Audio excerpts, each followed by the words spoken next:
See if I'm live.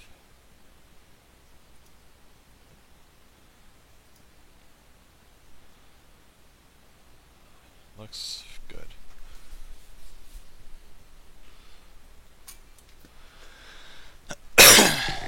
Okay, so I got this today. It came in from Amazon, and I really want to try it out. This is this is something that a lot of people that stream retro games want.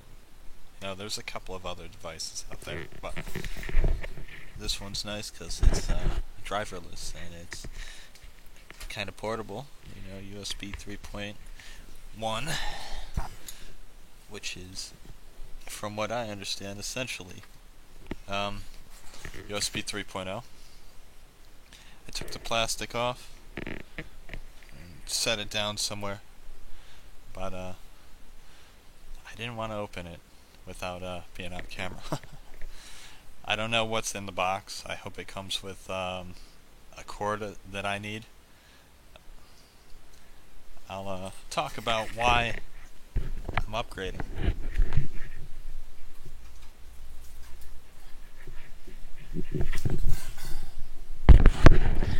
No, not that it matters, but here's the plastic to the box there. So imagine I ripped that open.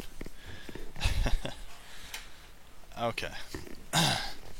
This is what I was using, and it's pretty good. I've had it for years now. It's made by StarTech. It has HDMI. It does pass-through. It has component and S-video. And you can use the standard white, red, and yellow by plugging white into left here, well, on this side. Red, white, and then yellow would plug into the green here, and it should work. Oh.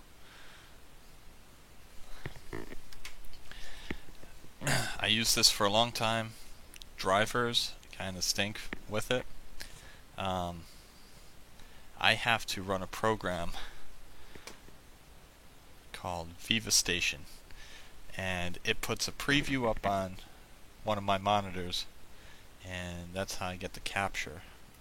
If I try and capture from OBS, nothing happens. OBS just can't do it for some reason. The great thing about this, and the reason why I still think it's useful, is because it has component hookups and S-video. I mean, if you want to try and skip latency issues, you could hook up directly to it. But, so if you hook up component to this, the pass-through has to be component out, so you need a TV to hook up to it. And same with S-video, and you know, you can't hook up S-video and expect HDMI out from this device. It just won't do it. It's USB 2.0, so it is kind of portable. There's strange bugs that happen from time to time, like I have to unplug everything on it and plug it all back in. Drivers were hard to find, like I said, and they don't work properly.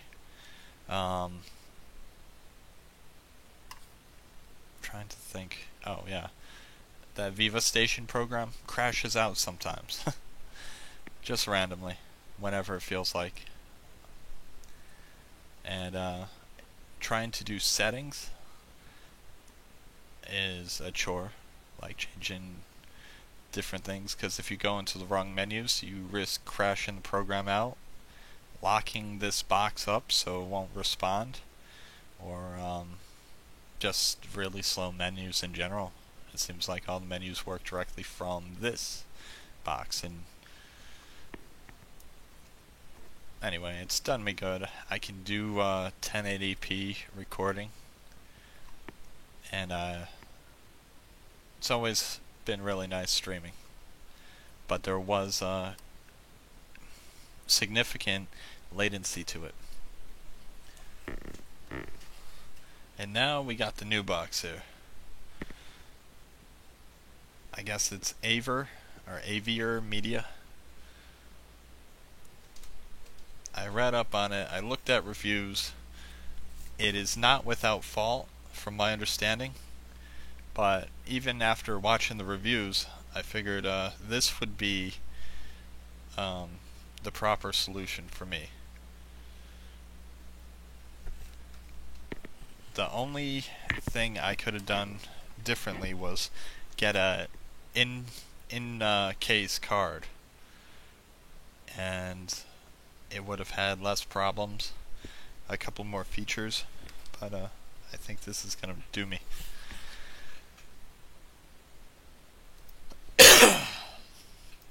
Excuse me. Alright, so I said it was an unboxing. Let's get to the unboxing part.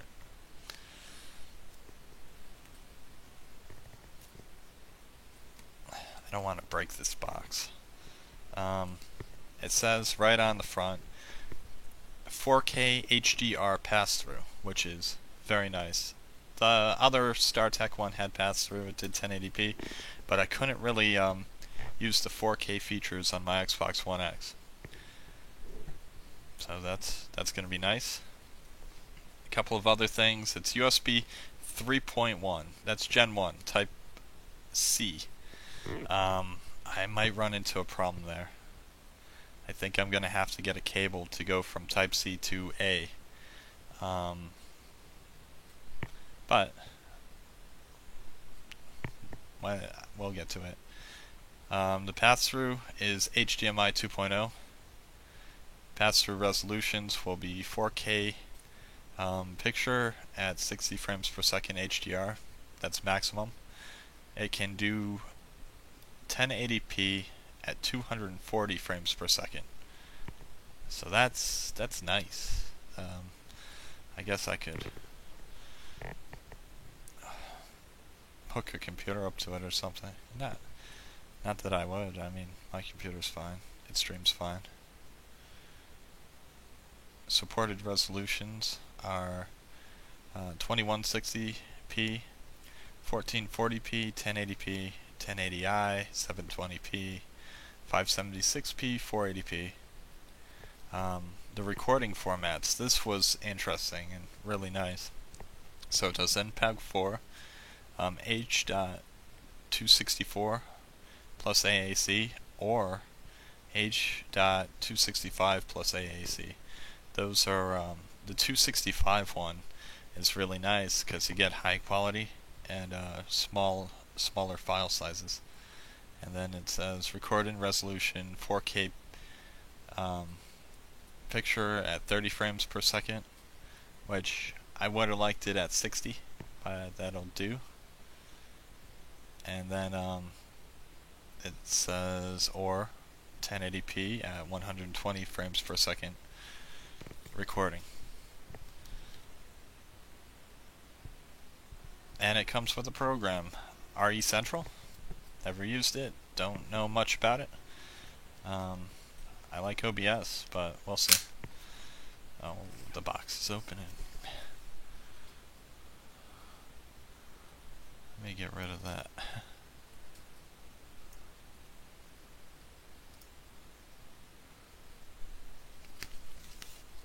And if you're watching, Happy New Year. This is a good way to end the year, huh?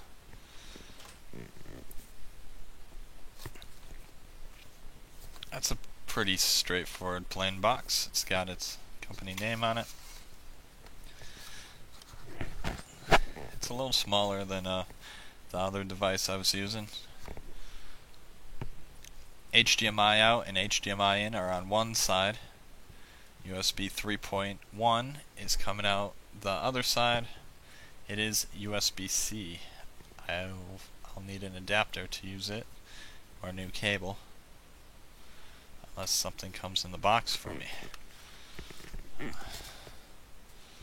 So we'll take this little cardboard insert out. Hey, look at that. there's the cable I need, so I might be able to use it right away. That is USB-C, Type-C to A there. Very nice. Here is an HDMI cable. Also very useful. I'm sure this is going to be the one that I want to use to go from the pass-through out to the 4K HDR TV I have. There's a couple of things in the box here. One has a code, so I don't want to really show it. Let us know how we did thing. Thank you for purchasing AVer Media Products. It's a key for PowerDirector 15 with a link.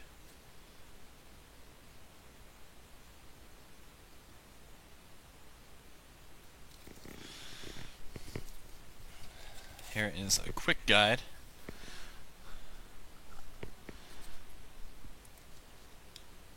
In many different languages. One of the things it mentioned before I got it was that it was driverless. So in theory you can connect it to a lot of different types of devices.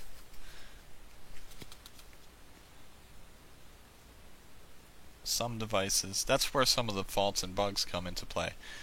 Some of those devices did seem to have problems in the reviews I've seen, but I'm just using a Windows 10 PC.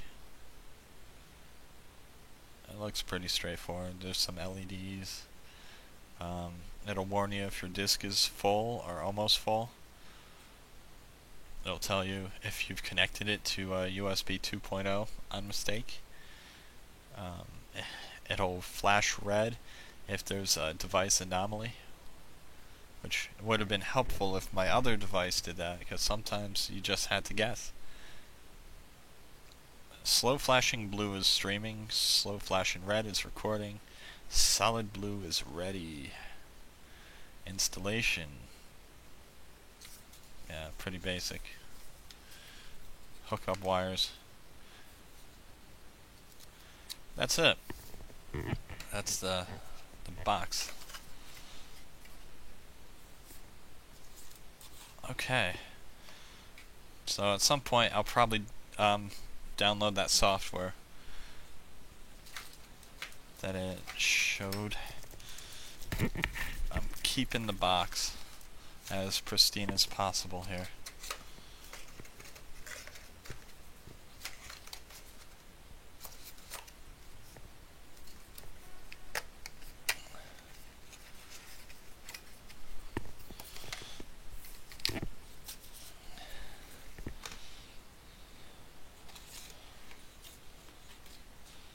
This thing is scarily simple. The box art is kind of neat. You know, it makes you feel good. Like, oh man, I'm about to do something awesome.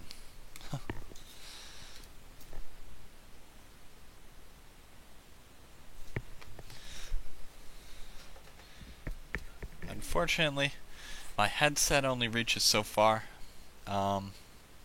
I'm gonna kind of set things up, and then as long as everything's working, my next stream is gonna be showing how it works, it in use. So thank you for watching. I'm gonna get set up.